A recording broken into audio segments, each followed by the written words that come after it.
हाम्रो कुलमान घिसिङज्यूलाई एउटा प्रश्न, एमसीसी सम्बन्धी तपाईको धारणा के हो? तपाई एमसीसी लाई यस भन्नुहुन्छ कि नो भन्नुहुन्छ? अर्को प्रश्न रवि लामिछानेज्यूलाई म गर्न चाहन्छु। अस्तिको जेनजीको आन्दोलनमा तपाई जेलबाट बाहिर निस्किनु भयो, त्यसपछि अरु पनि थुप्रै निस्किनु भयो। जेलबाट निस्किनु भयो, खै किन निस्किनु भयो? तपाईलाई निस्किनु मन लाग्यो होला निस्किनु भयो। निस्किसकेपछि फेरि 2-3 दिनमा फेरि किन जानुभयो भित्र आफै? यसको उत्तर रवि लामिछानेज्यूले पनि मलाई। हाम्रो कुलमान घिसिङज्यूलाई एउटा प्रश्न, एमसीसी सम्बन्धी तपाईको धारणा के हो? तपाई एमसीसी लाई यस भन्नुहुन्छ कि नो भन्नुहुन्छ? When you say yes to MCC or no to MCC, सार्वजनिक कार्यक्रममा फोन गरेर होइन, कसैलाई चिठी पठाएर होइन, मलाई सुटुको मेसेज गरेर होइन, सार्वजनिक कार्यक्रममा यस्तै ठुलो कार्यक्रममा तपाईले आफ्नो धारणा राख्नुहोस्। अर्को प्रश्न रवि लामिछानेज्यूलाई म गर्न चाहन्छु। अस्तिको जेनजीको आन्दोलनमा तपाई जेलबाट बाहिर निस्किनु भयो, त्यसपछि अरु पनि थुप्रै निस्किनु भयो। जेलबाट निस्किनु भयो, खै किन निस्किनु भयो? तपाईलाई निस्किनु मन लाग्यो होला निस्किनु भयो। निस्किसकेपछि फेरि 2-3 दिनमा फेरि किन जानुभयो भित्र आफै? यसको उत्तर रवि लामिछानेज्यूले पनि मलाई फोन गरेर होइन, मेसेजमा एसएमएसमा होइन, सार्वजनिक कार्यक्रममा दिनु होला।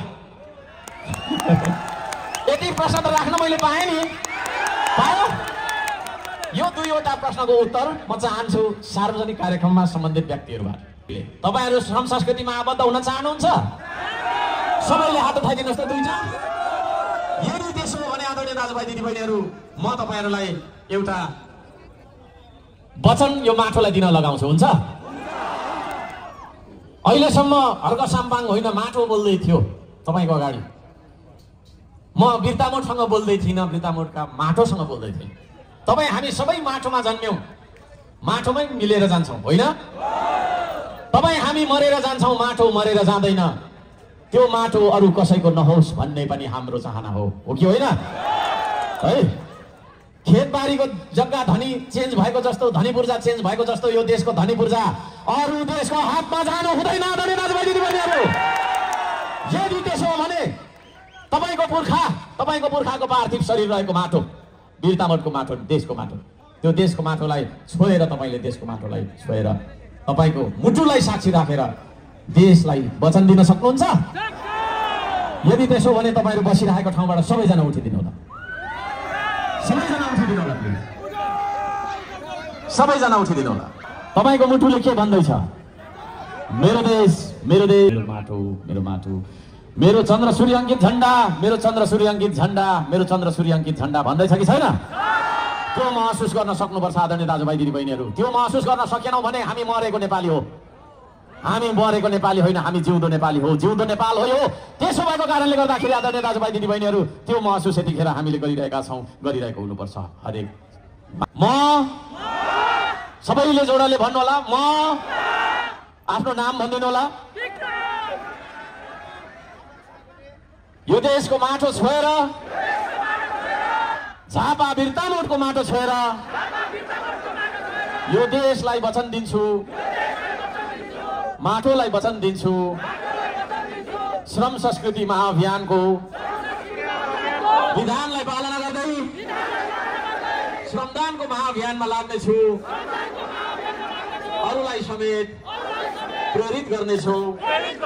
यो देशको स्वाधीनता, भौगोलिक अखण्डता, सांस्कृतिक विविधता सहितको राष्ट्रिय एकता र सार्वभौम सत्ता बचाइराख्न जस्तोसुकै कठिन परिस्थितिमा पनि प्रतिबद्ध, कटिबद्ध, सचेत र सक्रिय रही जिम्मेवारी पूरा गर्नेछु। एउटा सच्चा स्वाभिमानी देशभक्त श्रमदाता बनेर श्रमदानको महाअभियानमा जोडिनेछु।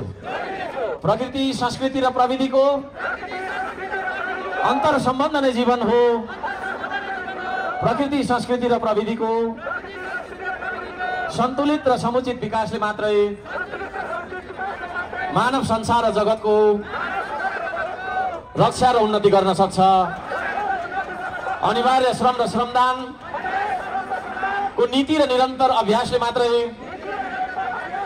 देशमा व्याप्त अभाव, गरिबी र विभेदको अन्त्य गर्न सक्दछ र उत्पन्न द्वन्द्व, लडाई र विनाश, अशान्तिको अन्त्य गर्न सक्दछ भन्ने राजनैतिक दर्शन अर्कवादलाई आत्मसात गर्दै उच्च निष्ठा, नैतिकता र देशभक्तिका साथ निस्वार्थ भावले लागि पर्नेछु। म हुँ श्रमदाता, हेर्दिन म अरूको आश, बन्दिन म जिउँदो लास, सजाउँछु श्रमले परिवेश, बनाउँछु म आफ्नो देश। हलो शरीर जोतिन्छु म, हलो शरीर जोतिन्छु म, मेरै देशको माटोमा आत्मनिर्भर बन्छु म, स्वाभिमानको बाटोमा। वास्ता गर्नु छैन मैले, कसले मलाई के भन्छ, आशा हेर्नु छैन मैले, कसले मलाई के दिन्छ। ऐना हेर्दा जो देखिन्छ उही हो देश बनाउने, ऐना हेर्दा जो देखिन्छ उही हो देश बनाउने। आफ्नो देश बनाउनु छ, कसको आशा हेर्ने? श्रमदाता। जय स्वाभिमान, जय श्रमदान, जय माटो, जय देश। धन्यवाद छ यहाँहरू सबैजनालाई, हार्दिक हार्दिक धन्यवाद दिन चाहन्छु। यहाँहरू सबैजनाको यो धैर्यता, यो सहमति, यो स्वीकृति र यो श्रम संस्कृति देखेर म अत्यन्तै धेरै आभारी छु। आदरणीय दाजुभाइ दिदीबहिनीहरू, हार्दिक नमन गर्न चाहन्छु। यहाँहरू सबैको जय होस्, यो देशको जय हुन सकोस्, यति भन्न चाहन्छु। अब हामी एउटा श्रमदानको गीतमा नाच्छौँ पनि। नाच्ने हो? ओ त्यसो भने अब त्यहाँ कहाँ नाच्न मिल्छ होइन, उभिएर नाच्नु होला। नाचिसकेपछि हामी फोटो खिच्छौँ त्यहाँ आएर।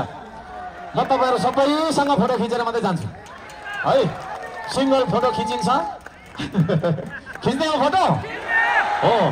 कतिले भन्छ के गरेको भन्छ, एउटा नाथे फोटो त खिच्न सकिन्न भने म तपाईँहरूको लागि सुशासन गर्न सकौँला त भोलि। त्यसले गर्दाखेरि म तपाईँहरूको मान्छे हो है, त्यसले गर्दाखेरि तपाईँ पनि मेरो मान्छे होला होइन। हामी सबै एकअर्काको चाहिँ तपाईँको के हो त भन्दाखेरि दाजुभाइ हो। मैले अस्ति पर्सामा त्यो भन्दाखेरि रुनुभयो, अब आज भन्दिनँ पनि होला होइन। नेपाल आमाको सन्तान हामी है, हाम्रो एउटै आमा हुनुहुन्छ। परिवार फरक फरक भए पनि नेपाल आमाको सन्तान तपाईँ हामी एउटै मान्छे हो। त्यसले गर्दाखेरि एउटै परिवारको मान्छे हामी मिलेर बाँच्छौँ, मिलेर नाच्छौँ पनि। अब श्रम गरौँ नेपाली हो भन्ने गीत लगाइदिनु होला प्लिज।